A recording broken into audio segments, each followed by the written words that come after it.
정진용 부장검사나 이제 이규원 그 부부장검사의 경우에는 기소가 되지 않았습니까? 그래서 기소된 검사에 대해서는 이성윤 검사장도 마찬가지고 장관님 직무 배제 의사는 전혀 없으신 건가요? 전체적으로 제가 공적인 판단으로서 공적인 인사를 했다라고 말씀드렸는데 그것은 우리 헌법상의 무죄 추정의 원칙 또 사건의 내용과 성질 그리고 당사자가 인정하는지 여부 그리고 그 사건의 전개 과정, 동기 그런 것들을 모두 참작한 그런 속에서의 판단이었다.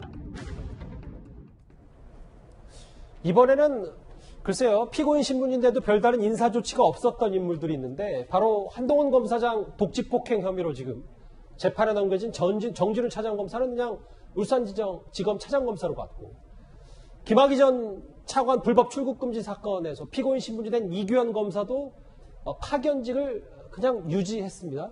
이도하 변호사님 좀 꼼꼼히 따져봐 보실까요? 네, 이현종 의원님이 박범계식 신상필벌이라고 하고요. 전주의 의원이 아까 웃었잖아요. 원내 대변인이니까 논평을 냈는데 정권에 충성하면 영전, 국민에 충성하면 좌천 뭐 이런 표현을 썼더라고요.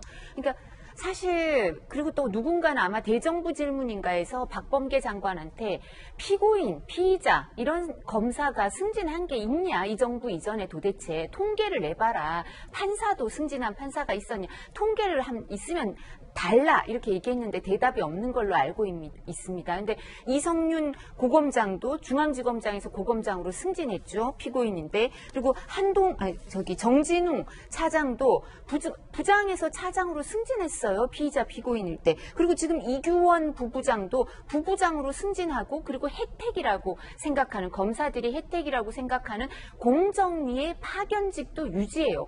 잠시만요. 이다변호사 말씀 끌어 죄송한데 공정위의 파견직을 유지하는 게 검사들한테는 생각보다 좀 혜택을 받는 뭐 이른바 꽃보직으로 알려진 뭐 그런 금융위, 공정위 이런 데 가고 싶어 해요. 왜냐면 이러면 그 커리어에도 도움이 되고 만약에 중간에 나와서 변호사를 한다 하더라도 몸값이 높아지거든요.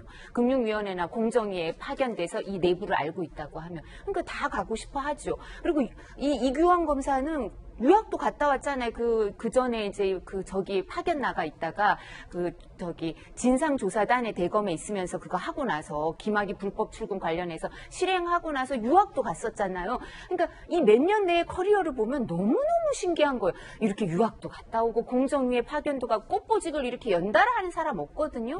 근데 지금 피고인이 됐는데도 파견을 해소를 안 한다? 이게 관행은 항상 기소만 돼도 이렇게 피의자 수사만 받아도 파견직은 해소하고 와서 대기하라 이렇게 얘기를 하거든요. 그러니까 너무너무 신기한 일이 벌어지는 거예요. 그러니까 그 전에 일을 통계를 못 내는 거예요. 그리고 또 하나 말씀드리면 이거는 기사에 없던데 중앙지검 4차장이 중요한 인지수사를 다 몰아갖고 있어요. 지금 윤석열 엑스파일 뭐 모든 거를 특수수사 뭐 그리고 반부패 수사 다 중앙지검 4차장이 몰아갖고 있는데 검찰 과장을 하던 김태훈 검사가 4차장으로 영전해서 갔어요.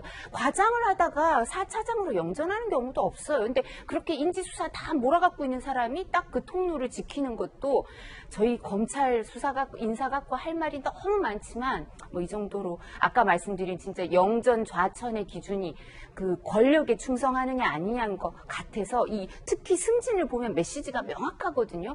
검사들이 어떤 생각을 갖고 있을지 얼마나 좌절하는 검사가 많을지 마음이 그렇습니다. 이다변 변호사님 근데 그 정도면 말씀 많이 하신 것 같아요. 이현정 의원님. 그럼 어찌됐건 이게 피고인 신분이 된 이런 검사들이 인사조치를 별다르게 받지 않았다라는 건 지금 따지고 보면 사실 이성윤 지검장이 고검장으로 승진한 것부터 사실 처음이 어렵지 그 나중은 이제부터는 이런 전례들이 만들어질 가능성이 높다 이렇게 받아들이면 그렇죠. 됩니까? 근데 이렇게 되면요, 과연 이제 뭐 검찰 개혁이라고 그동안 많은 이야기를 해왔는데 문재인 대통령도 이야기를 하고 지금 뭐 여당에서도 검찰 개혁 이야기를 하는데요. 과연 이 검찰 개혁 결과가 있는 겁니까? 자, 그러면 앞으로 이제 검사는 이 피의자가 되고 피고인이 되면 승진시켜준다. 이게 검찰 개혁의 내용입니까? 지금 중앙지검장 그 고검장부터 시작해서 이번 인사를 보면 90%가 교체가 됐어요. 근데 그 교체한 데 10%가 누굽니까? 바로 지금 좀 전에 보신 정진웅 차장검사, 이규원 지금 검사. 교체 안 된 교체 안 검사들이요? 됐죠. 교체 안 된 이유가 뭐겠습니까? 피고인들이 교체가 안 됐어요. 그럼 앞으로 이제 검사들은 피고인만 되면 교체 안 됩니까? 참 이런 전례를 남기는 세상의 검찰이 우리나라가 검찰이요. 이 해외에 나가보면 대한민국 검찰 굉장히 평가를 많이 받습니다. 도쿄 일본 검찰도 마찬가지지만 대한민국 검찰이 세계적으로도 굉장히 검사 수사 능력이나 이런 부분에서 굉장히 그래도 상위급에 속하는 검찰이거든요. 근데 저는 이 소식을 과연 해외에서 올 때 어떻게 바라볼 것인지, 대한민국 검사들은 피고인이 되면 승진된다고 그러더라. 피고인이 된 사람이 중앙지검장, 고검장으로 된다더라. 이게 과연 된다고 그러면 과연 이게 문재인 정부가 이야기하는 검찰개혁의 핵심입니까? 이런 검찰개혁 과연 앞으로 국민들이 어떻게 판단할지, 그리고 이 사실 윤 전 총장이 이 반법치 파괴와 헌법 정신 이것 때문에 나갔지 않습니까? 예. 근데 참 저는 한편으로 보면 윤 전 총장을 또 도와준다는 생각도 솔직히 들어요. 이번 인사가. 예. 또 하나 포인트는요. 윤 전 총장과 대척점에 섰던 검사들은 요직을 차지했다는 겁니다. 과거 이문정 검사의 말 들어보겠습니다. 검찰 수뇌부에서는 제가 고발을 할 거라고 각오는 하고 있대요. 윤석열 총장님 체제하에서도 제가 계속 요청을 하고 있는데 아직 계속 진행 중이에요. 아마 공수처 생기면 1호 고발하려고 그 전날부터 뭐 줄 서시는 분들이 있을 것 같은데 전 줄까지 설 생각은 없지만 해야 할 일은 할 생각입니다. 서정석 국장, 이름이 같은 윤 전 총장 대척점에 서 있던 박은정 검사, 이문정 검사가 모두 다 요직을 차지한 거 아니냐. 이것도 박범계 장관의 얘기, 이거 어떻게 받아들이십니까? 검찰 내에서 이름이 똑같기 때문에 양은정 이렇게 불리죠.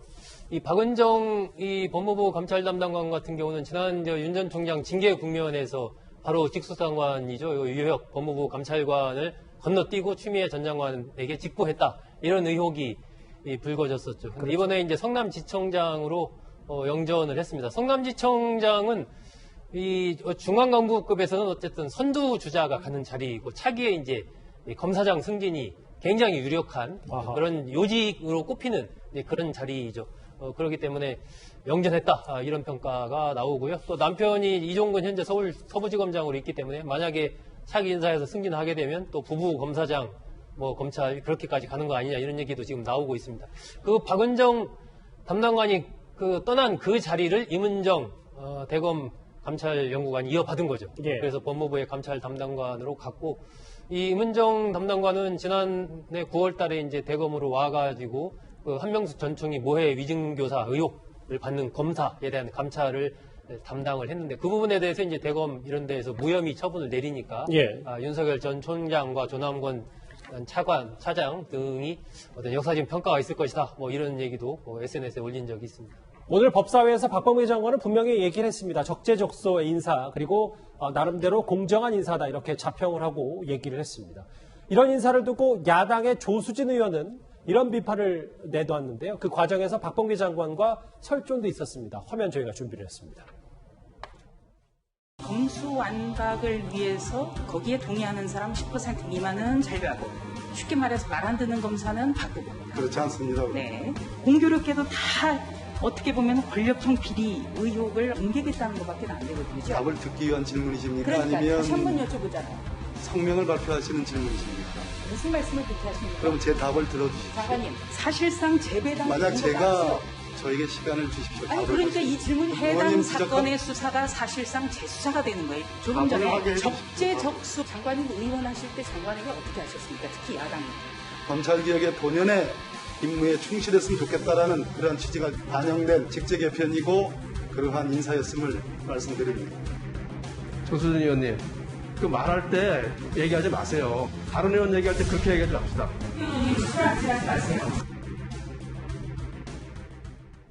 역시 법사위는 법사위입니다.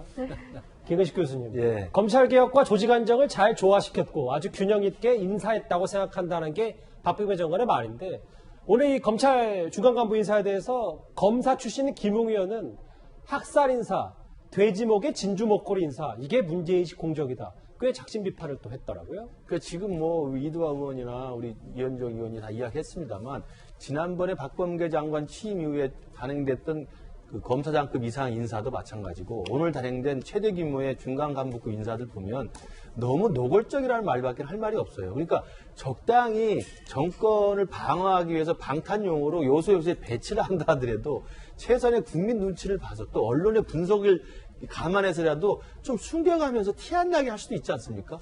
이렇게 노골적으로 하는 검찰 인사는 아마도 우리나라 역대상 저는 없을 거라고 생각합니다. 지난번에 검사장급 이상의 고급 인사도 마찬가지, 이번에 중간 간부 인사도 마찬가지고. 그러니까 지금 100% 정권의 비리와 관련된 수사를 했던 사람들은 좌천시키거나 다른 데로 흩어버리고, 또 윤석열 총장을 감찰하거나 징계 착수에 도와서 추미애 정권과 같이 했고 권력에 편했었던 검사들은 피고인이 됐음에도 불구하고 영전시키거나 그대로 놔두고 100%가 지금 저렇게 진행되지 않습니까? 그러니까 저는 박범계 장관이 저렇게 큰 소리 치면서 목에 힘을 줄 수는 있겠지만 이제 1년 남지 않았습니다. 만약 내년에 정권 교체가 돼서 검찰의 또 다른 인사에 또 새로운 정상화 과정이 된다고 한다면 이번에 했던 중간 간부급 인사, 지난번에 있었던 검사장급 이상 인사를 어떻게 역사적으로 설명할 겁니까? 저는 정말 너무나 얼굴이 두껍다는 말밖에 드릴 게 없습니다. 알겠습니다.